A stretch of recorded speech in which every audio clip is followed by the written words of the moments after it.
Well, when I was young, my first job was for the Prudential Insurance Company, and it was as a file clerk. And then I was promoted, and eventually I got to have the desk in the back and my name on the desk. And people would come in, the officials would come in, and they'd ask me to give them a talk about what we were doing. What we were doing was the Prudential had these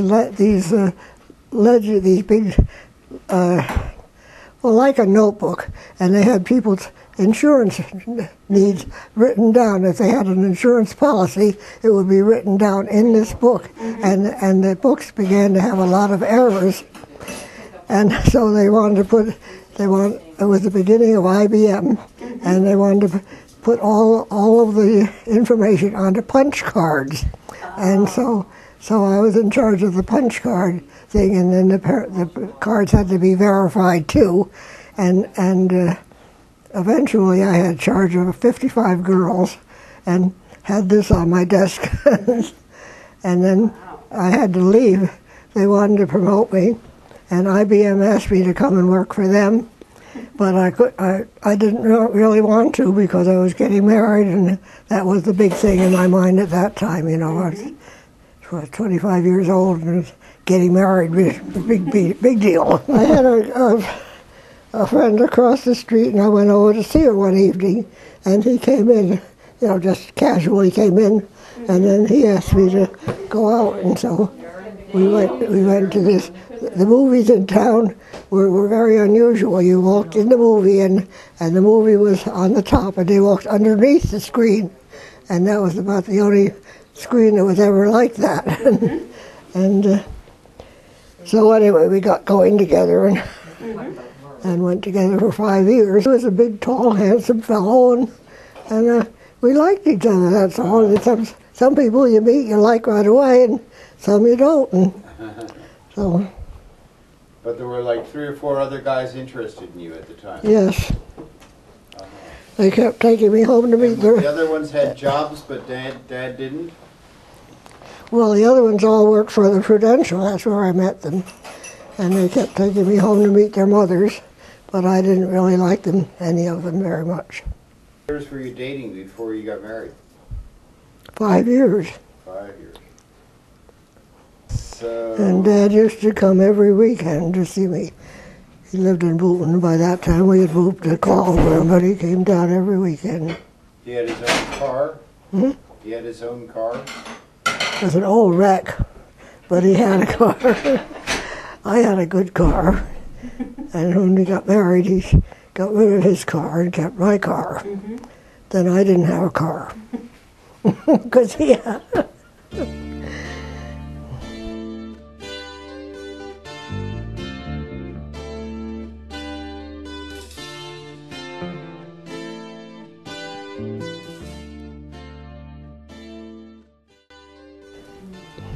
Now, when did you start painting?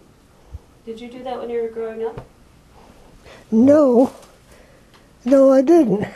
It was after we had been out west, and we came back, and some of the girls, I had a little group of girls from the neighborhood, Jean and Pearl and Marge Wilder. And they were all going to take lessons from one of these evening courses in high school, and they wanted me to go along, so I went along. But the course I had registered for was canceled, so they said, "Well, come on, join the painting class." So I had never painted, but I started painting then, and I was in my 50s then. And I've painted ever since. I decided I liked that. So.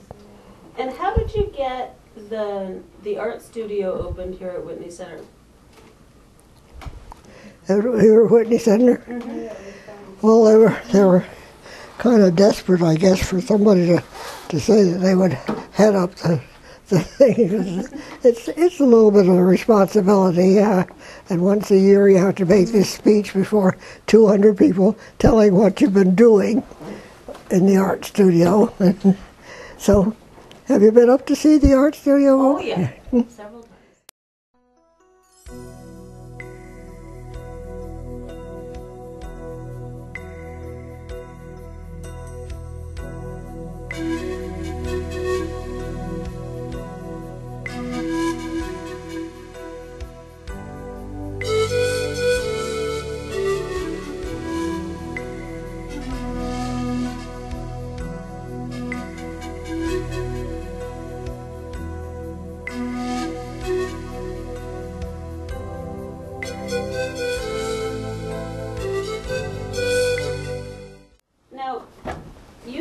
using email around the same time that you came here. Tell us how that all happened and how you learned to use it. Well, I had never heard of such a thing until Dad got me, your father, Jeff got me interested in the computer and persuaded me to buy the computer from him, the one he was getting rid of. He sold to me. And he did. And taught me how to use it, more or less. And I learned from other people, and now they have a computer class every Monday, too. I don't go to that anymore. Well, you don't need that. Because the people who are in that class know a lot more than I'll ever know. So, anyway, I know enough to get email and a few other things. When we went to Baltimore to your wedding, I was able to get the map of how to go, and it even showed a picture of the hotel. I couldn't get over that. You had mentioned the hotel, and I put it on in the computer, and there's the picture. Oh, that's amazing. Yes, it was. I thought it was very amazing. Mm-hmm. The whole computer business is amazing. Now, isn't there a group of women who you hang out with here in particular, like Mildred and... I didn't... Aren't there a group of women who you hang out with here more than others? Well, one of the problems here is the same as the problem in real life, too. And that is that people keep passing on. Mm-hmm. And so I had four friends, and we were good friends here, and we went places together. And two of them have passed on, mm-hmm. and the third one, Mildred, broke her arm, and she's in the health center. So That's a challenge. Yes, that's the way mm-hmm. the way things are here. It happens all the time. But if I were home, all my friends at home have passed on. That's the way life is. Well, that's the way life isn't. Well, it's a good thing you have Minnie. Yes. Well, I had another cat, too, when I came, Molly. I've forgotten her name. She was a beautiful cat. But she didn't seem to be very healthy, and I was putting away the groceries there one time, and she was lying on the floor, and all of a sudden she emitted a great big yell and died. She must have had a heart attack. Mm-hmm. And then this cat got sick, and Maureen said we had to get the cat to the vet, and she would help me. Mm-hmm. So Maureen came down, and we tried to get this cat in the cat carrying cage. Maureen and I both chased her. We finally called. Maureen said we could get a vet to come to the apartment here. So we did. There's a vet who comes mm-hmm. for a price, of course, but she came. She was a very nice woman. And Minnie came out for her? Hmm? Minnie came out for her? She didn't hide somewhere? She was able to capture Minnie. Minnie never did. She got Minnie finally in the bathroom and shut the door, and then she was able to give her shots, and she prescribed a pill, and when I had to renew the pill, I called Apex and gave them this number, and they said, well, this is for a cat. They couldn't get over it. Anyway, I gave her the pill against her will. You know, I had to crush it and mix it in her food. But she finally got better, and now she's eating like a horse.